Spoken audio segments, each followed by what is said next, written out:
ke ya le dumedisa lebitso la morena wa rona le Jesu Kriste wa Saint Nazareth. Lebitso la ka ke nna Sister Kinewe wa mo Narrowgate Sesotho channel. Letsatsi la ka sheko ke la amohela kaofela bana beso mo channeleng ena.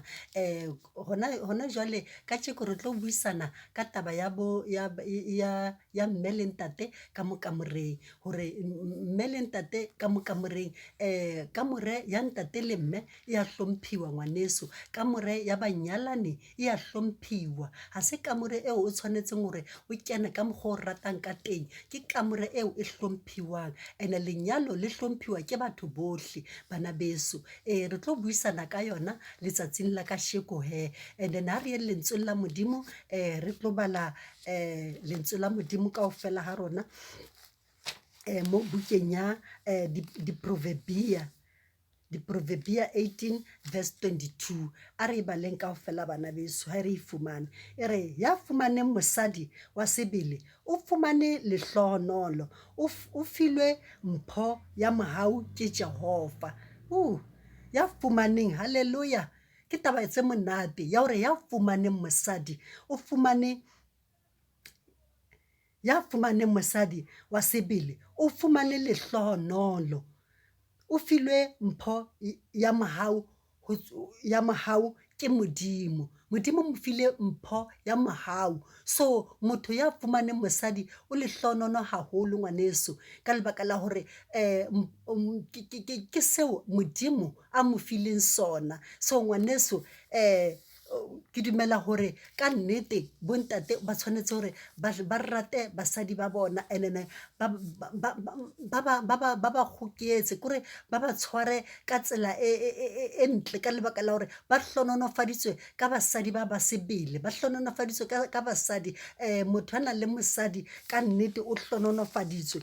Ya fumaneng mosadi wa sebele o fumane lehlohonolo, ka lebaka la hore mosadi enwa ke mosadi, ha se mosadi fela o ka mo nkang seterateng wa mo kenya ka ntlong, ke mosadi wa sebele. Ke ka lebaka leo o hlononofaditsweng, ka lebaka la hore ha se mosadi fela ngwaneso, ke mosadi wa sebele. So ngwaneso and then hape o filwe mpho ya mohau ke Jehova, ke yena a o file mpho ya mohau ngwaneso ka mosadi enwa wa sebele. So ngwaneso ho tsho hore re tshwanetse re bontate tshwanetse ba hlokomele bomme ba sebele ngwaneso, ka lebaka la hore ha se bontate, ha se bomme fela, ke bomme ba sebele ngwaneso.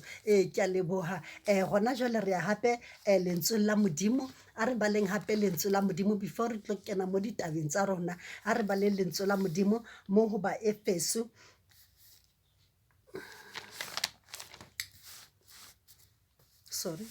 mo ho ba Efese 5 verse 25.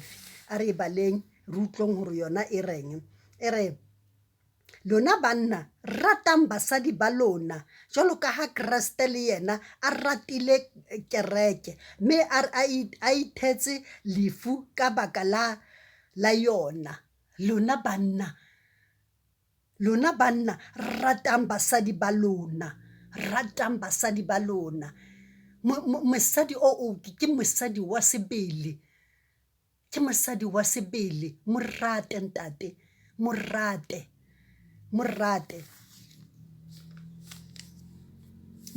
ntate mosadi eo, ka lebaka la hore ke mosadi wa sebele. So a re yeng topicking ya rona he ya letsatsi la kasheko, hore ke santsana ke boletse hore lenyalo le hlomphiwa ke batho kaofela, lenyalo le hlomphiwa ke batho kaofela. And then ha o fitla ko motseng wa motho, o ka se no fitla wa fetela dikamoreng tsa hae, or wa fetela le hore o mo tlwaetse jwang kapa jwang, o ka se no fetela ko kamoreng ya mme le ka ba le hore o mo tlwaetse jwang kapa jwang. Ha wa tshwanna o kena ka mohara ka mohara kamore ya bona, ka lebaka la hore ke kamore ya ntate le mme ya hlomphiwa ngwaneso. Lenyalo le hlomphiwa ke batho kaofela. So hona jwale he re tlo buledisana ka bomme le ntate, ke di-couple batho bana, re tlo buledisana ka bona ka hore ntate le mme ba tshwanetse ba sebetse jwang ha ba le kamoreng, ha ba etsa dintho tsa ko kamoreng ngwaneso, dintho tsa sephiri tsa ka mo kamoreng, ba tshwanetse ba phele jwang, ba tshwanetse ba itshware jwang ngwaneso, ka lebaka la hore ba ka mo kamoreng ngwaneso. So hona jwale he ha mme le ntate ba le ka mo kamoreng, ba qeta ho etsa tsa lenyalo la bona, ba tshwanetse ba hlape, ba tshwanetse ba hlape, mme le ntate ba hlape, ba ye showereng or ba ye metsing mo ba hlapelang teng, ba hlape ho tloha ka hloho mmele kaofela,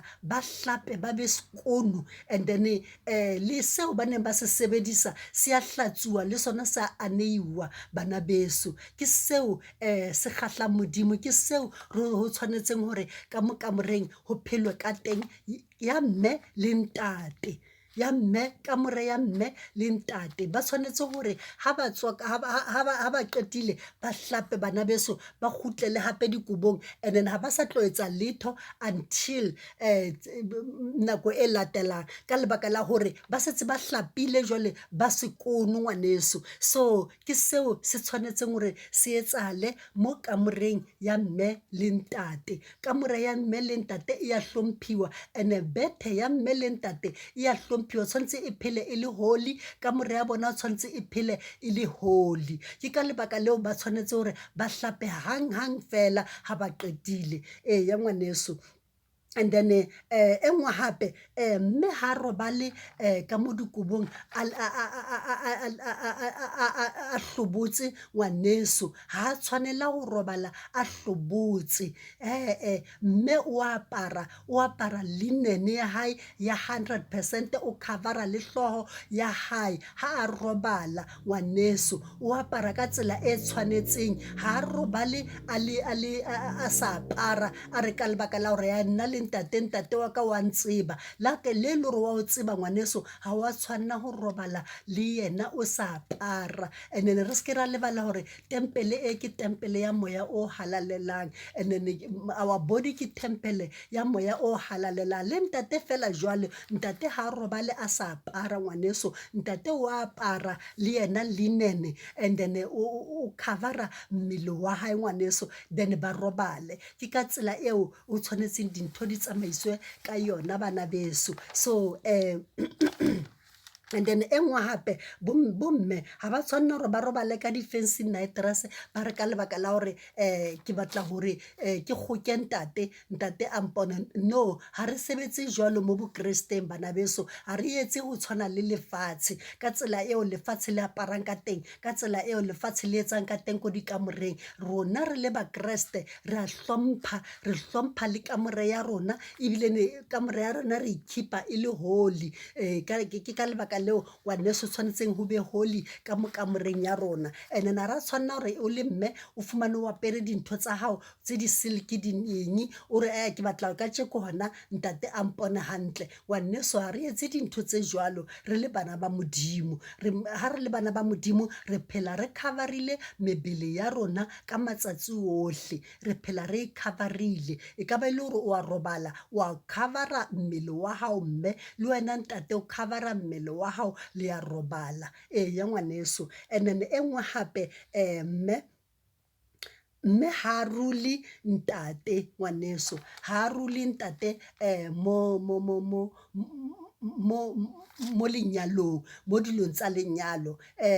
Ha ke re mo dilong tsa lenyalo ke tjho hore mme ha se yena a tshwanetse hore a jwetse ntate hore ntate wena etsa so. Ntate ke yena a tshwanetseng a rule mme, ke ntate fela a nang le tetla ya ho rula mme ka mo kamoreng, ka mo ho tsa lenyalo, ka mo kamoreng ya bona. Ke ntate fela a tshwanetseng a rule, and then ha ba tshwanna hore ntate le mme ba shebelle di-pornography pornography. Di-pornography bana beso ke dintho tsa lefatshe, ke dintho tsa manyala a lefatshe lena. So ha ra tshwanna re le bana ba modimo o fumane re shebile di-pornography ra itsoselletsa mo bokresteng, ha re itsoselletse ngwaneso, re thuswa ke modimo. So ke modimo fela tlo le thusang ka mo kamoreng gore kamore ya lona e phela e tswela pele e le holy bana beso. So ha re shebelle dintho tsa ho tshwana le tseo ka bane re tlabe re tlisa dintho tse sa tshwanelang ka mo kamoreng ya rona, ka bane kamore ya rona o tshwanetse re ikhipe e le holy bana beso. So a ra tshwanna go lebella tsona di-pornography tseo and then hape o fumane le gore jwale mme o tlisa di-style tsa hae, ha gona di-style mo bokresteng le e le gore maybe o utlwile tšhomi yao a re eng, and dintho tse so ha di discussiwe ke mang kapa mang. Ha wa tshwanna wena mme o tsamaye o discussa dintho tsa kamora ya hao le ntate mo mothong ofeng kapa ofeng le ka ba wa nahana gore motho o ke tšhomi ya hao. Ha wa tshwanna go discussa ditaba tsa hao mme wa tsamaya o bua ka ditaba tsa hao tsa ka mo kamoreng ya hao le ntate. Taba ya hao le ntate ya ka mo kamoreng e fella mo ho wena le ntate fela, ha e next door, ha e ho kae kapa kae. Ha wa tshwanna o expose bophelo ba hao mo bathong mme or wena ntate. Taba tsa lona di fella ka mo kamoreng gore modimo a kgone ho le hlohonolofatsa, lenyalo la lona le kgone ho tia bana beso. So hona jwale he awa ke tsona tseo tse ne ke le tshwaretse tsona he ka tjeko bana beso. A re duleng mo mohaong wa modimo ene le mo leratong re tieng bana beso. Ke a le rata ka lebitso la Jesu, amen.